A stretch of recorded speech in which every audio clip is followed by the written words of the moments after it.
Hi guys, मैं वाशिक कंबोज और आज मैं बात करूंगा कि अगर मेरे को एक पेन बेचना है तो मैं कैसे बेच पाऊंगा। ये बड़ा ही कॉमन क्वेश्चन होता है जब भी हम सेल्स या मार्केटिंग में इंटरव्यू के लिए जाते हैं। तो जनरली स्टार्टिंग लेवल पे हमसे बहुत ज्यादा क्वेश्चन पूछे जाते हैं। कुछ क्वेश्चन पूछे जाते हैं कि आप अगर ये पेन मैं आपको दूं, ये पेंसिल दूं, या जो भी उनके पास होता है वो सबसे पहले यही क्वेश्चन पूछते हैं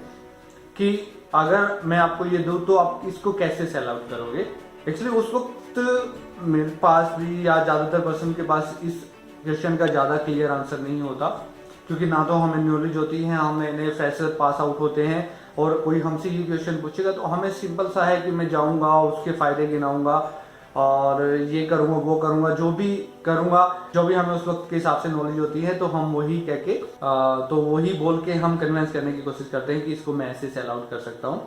लेकिन क्या होता है कि टाइम के साथ साथ आपको अपनी स्ट्रेंथ और वीकनेसेस का पता लगता है। लेकिन जब आप प्रोफेशनल लाइफ में आते हैं, क्योंकि सामने वाले पर्सन को भी पता होता है कि आप इतनी क्लियरिटी से उसको नहीं बेच सकते क्योंकि आप फ्रेशर हो, केवल वो आपका कॉन्फिडेंस देखना चाहता है, वो ये देखना चाहता है कि आप इस जॉब के लिए इंटरेस्टेड भी हो या नहीं हो। क्योंकि अगर आप उसको बेचने की कोशिश नहीं करोगे तो आप इंटरेस्टेड नहीं हो, अगर आप बेचने की कोशिश करोगे जो भी किसी भी वे से, किसी भी टेक्निक से, तो आप इंटरेस्टेड हो। लेकिन अगर आज मेरे को कोई कहे कि आप इस पेन को, इस पेंसिल को या किसी भी चीज को कैसे सेल आउट करना चाहोगे, तो मैं वही कहूंगा जिसमें मेरी स्ट्रेंथ है। तो मैं किसी भी चीज को सेल आउट करने के लिए वही वे फाइंड आउट करूंगा जिसमें मेरी स्ट्रेंथ है। एक्चुअली अपने प्रोफेशनल लाइफ में हमें पता लग जाता है कि किस चीज को आप किस तरह अच्छी तरह बेच सकते हो, क्या आपका स्ट्रेंथ है और क्या आपकी वीकनेस है। अगर मेरे को कोई फेस टू फेस किसी चीज के लिए कन्विंस करने की अगर मैं कोशिश करूंगा तो शायद ना कर पाऊं, लेकिन जिस मेथड को मैं इस्तेमाल करता हूं अपनी सेलिंग के लिए, अपनी मार्केटिंग के लिए, मैं वही उस पेन को बेचने के लिए या उस पेंसिल को बेचने के लिए या जो भी वो चीज़ होगी उसको बेचने के लिए इस्तेमाल करूंगा।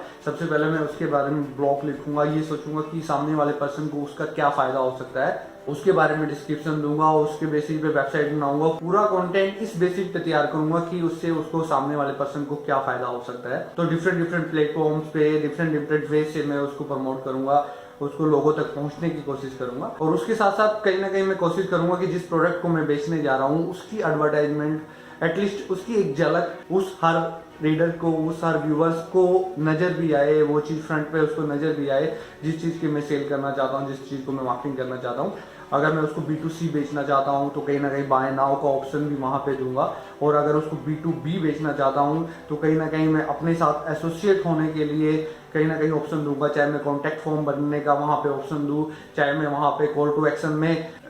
फोन नंबर दूं, ईमेल आईडी दूं, या कमेंट के द्वारा मैं कन्वर्सेशन को स्टार्ट करूं, तो किसी भी वे में हूं तो मैं अपनी जो उसकी सेलिंग स्ट्रेटेजी, जो उसकी मार्केटिंग स्ट्रेटेजी बनाऊंगा, तो कहीं ना कहीं मैं उसको कंटेंट मार्केटिंग के थ्रू ही बनाऊंगा, सोशल मीडिया के थ्रू ही बनाऊंगा, डिजिटल मार्केटिंग के थ्रू ही बनाऊंगा। तो इसी तरह मैं उसको सेल आउट कर सकता हूं। अगर मेरे को कोई कहे कि आपको इसको मार्केट में जाके बेचना है तो मेरे लिए वो बहुत ही मुश्किल हो जाएगा, क्योंकि वो मेरी एक्सपर्टीज नहीं है, वो मेरी स्ट्रेंथ नहीं है, कहीं ना कहीं वो मेरे लिए वीकनेस साबित होगी। हो सकता है कि मैं ट्राई करूँ तो उसमें भी बेटर कर सकूं, लेकिन जो मैंने सीखा है, जो मेरे को नॉलेज है और जो मेरे को पता है कि मेरी आज के टाइम में स्ट्रेंथ है, तो मैं उसके इर्द गिर्द ही अपनी मार्केटिंग और सेलिंग स्ट्रेटेजी रखूंगा और उसी तरह उसको बेचने की कोशिश करूंगा। तो अगर आज के टाइम में मेरे को कोई कहे कि आप इस पेन को कैसे बेचोगे, तो वही मैं यहाँ पे एक्सप्लेन किया। हो सकता है कि अगर आप भी अपने आप में कोई ऐसी अपनी स्ट्रेंथ फाइंड आउट कर सकते हो जिससे आप ज्यादा बेटर तरह से उसको सेल आउट कर सकते हो, तो उसी स्ट्रेंथ पे आपको